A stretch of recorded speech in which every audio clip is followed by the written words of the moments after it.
Onivia, League of Legends highlights, powered by ArcaneBet.com. Bet live on esports. The fact that there could be not a bad 1-3-1, but I guess Tom Kent really does attack that. So I think the Poppy pick here actually makes a lot of sense. Pastry time, if they can't force with Zeyzal. Though does mean that Stayhouse will be safe and Licorice not that healthy. Although Ultimate being down mean that he's probably not in too much trouble and still going to try it. Back into the Shroud, Stayhouse uses his dash away. Blabber going to dive him, looking for the first blood one more time, and he's going to grab it. Yeah, and that's just greedy from Stayhouse. Wanted to still challenge the minion wave. Didn't think they could get on top of him. However, Blabber... He's going to move back around as well. Once again, a wall not connecting there for Kira. And now Kira is very slow. He doesn't have boots Pastry time. Doesn't have passive either. Does have his flash, but is already getting ulti by Jensen. Zeyzal looking to make the combo happen, but Kira does find the good flash. Stun chain there onto Blabber, but he flips out of there and still has Lance Respite going. Here's the Tom Kent. Blabber burns the ulti. Jensen now fighting on the other side, but Gambit, they found the collapse. They'll devour Blabber, and Lodik grabs himself a very important kill. And Gambit fans breathe a sigh of relief. A very nice flash secures some solo action. Flips around, doesn't land the shuriken though, and again, deals some damage down. Lodik with a great chain of corruption. Zeyzal on the front side, but he's got no ulti and no flash. He's got Ignite. Sneaky forced to burn the heal, but Edward devours him up. That's going to be another one. This time it's Kira that grabs it. And a kill and assist, exactly what this Onivia ordered. Now all of a sudden, Kira also is feeling pretty good about the pickup, the utility of the Onivia coming up massive, and the bottom lane turret. Objectives taken with the turret trade, taking top outer, taking Rift after that Infernal, and probably enough without Shelly to take down the mid outer as well. But Kira is going to try and force something here. 3v2 for C9 there in the mid lane, but here comes TK once again.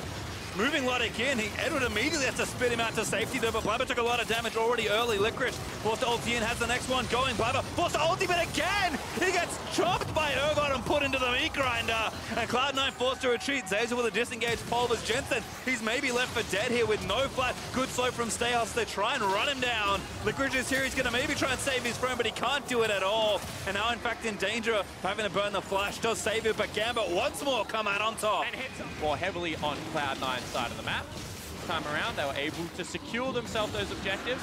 Also full fight for Gambit, +1 there. The charge does come through from the Herald. Kira looking to lock down. Jensen finds the stun. Zeyzal trying to deny them out as he dives into the back line, but Shelly's still up. Actually a kill already onto Jensen as Diamond found the assassination, and now Zeyzal, he's put into the grind the next time as Stayhouse snipes him with Fear Beyond Death. And Gambit is just going to pressure this inhibitor turret now. Licorice forced to ulti away. Baron becomes a very real objective for this team, not just turret. And that's music to Gambit's ears, certainly. They're a team that has always played around Baron. Has ulti out, gonna find a pick. Sneaky dead already. Lodik just finds the snipe. And now Zeyzal left out to dry on the front side of the fight. C9 trying to find something as Blabber peppers Edward with arrows.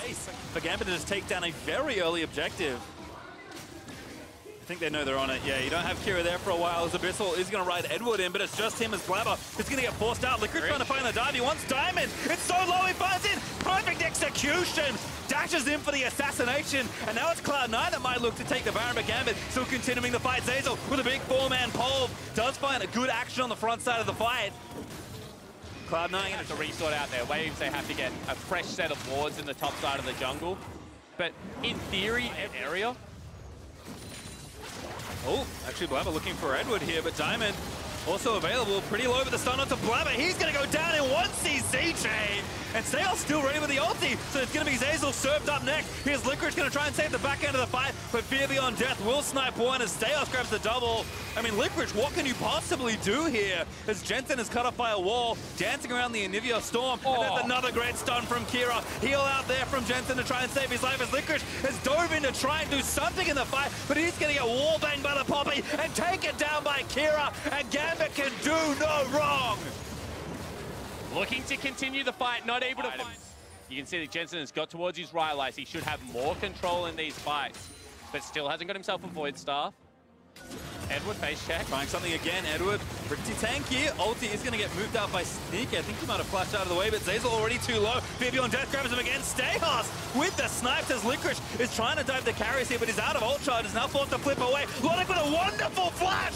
Insane outplay with a Gambit AD carry. And Cloud9 again left to defend their inhibitor as Gambit charged into the base. Yeah, this time Lodik is low, but they're going to look to take the inhibitor down. Sneaky doing what he can on the back end of this, but right now it seems like they're too far ahead. Oh, Jensen flash is good. But again, the wall plus Poppy threat was there, and now Steos is just going to dive the Nexus turrets. Blabber, he's ready to defend. He's got his ulti. They might actually find a counter kill here. Steos finally goes down as Blabber puts the respite up at just the right time. And Gambit, have they gone too far again, Spawn? It feels so bad to give here. I mean, I agree, but there's no way in like 2 items plus components you're going to be able to win this team fight. I think they use it to control vision. They can't move through that choke point. Kira not in vision, but if they step forward, he just takes out everything. Another flank here from Licorice, though. It's not Lysandra, but he maybe can make something happen. Eyes on Lodic. Inhibitor will fall down. Cloud9 do not live to defend it. Diamond in, but actually get knocked around. He's dead. That was too far forward. Now 5v4 for Cloud9. And he put up the steadfast presence. He thought that he had a way to Something here. Gambit must defend Onivia. Not bad in this spot, but the Baron is dying very quickly. They're going to go back in. They look for the engage. They find Steos. The wall cuts off half of Cloud9 as Licorice dives into the backside of the fight. They're actually going to try and cut him off. Licorice, he's just buying time. He's on to Lodic. That's Cloud9 Baron. But Licorice, can he magic his way out of there? He's dancing around his shroud. PE1 over the walls. He flushes out for the rest of it. And C9 needs to run. Abyssal Voyage there. He's going to try and cut off Sneaky, but he KIs away. Still dead though as Lodic finds a snipe. And Jensen is just going to try and cut them off. A good flip from Steos, but he's been left out to dry by the rest of his teammates. Zazel re-engaged. That's the kill for Cloud9. And Kira just couldn't go with the team, not that mobile. Cloud9 take the 1-for-1 trade, take They can. Gambit, though, still pressuring. A couple super waves left, but the inhib now going to respawn. Cloud9 will have to clear out one more wave, and then it's a race to this Baron as Licorice has found himself a pretty creative flank spot, but an ulti from Lodic is going to start the CC chain up. Blabber with a very good last-second ult. Needs to try and save Jensen, but Diamond found it as Zazel finds a big pulverize. Steos in the front side. He's getting burnt down by the marksman of Cloud9, and Licorice dives in. Execution is good, but Kira is able to find the trade kill. Now Blabber, he's forced away. A Sneaky's left out to dry. Killer Instinct supercharges out, but he still gets stunned blind by Kira's Q. And Gambit, that might be enough to seal this game. Yeah, it certainly should be. Once again, Kira's walls coming up clutch. The Onivia god able to turn the game around, and they'll march towards the Nexus. Inhibitor dead. It's 2 only in the defense. The rookies on Cloud9, Zazel and Blabber, must defend a seemingly impossible situation.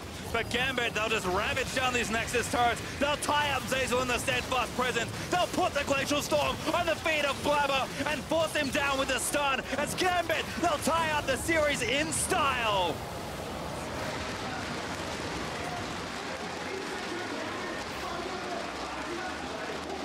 And all of the win conditions that Raz highlighted at the start of the day, the innovation, the carry bot lane, and ability to neutralize Licorice were all there in that game for Gambit. They turn it around.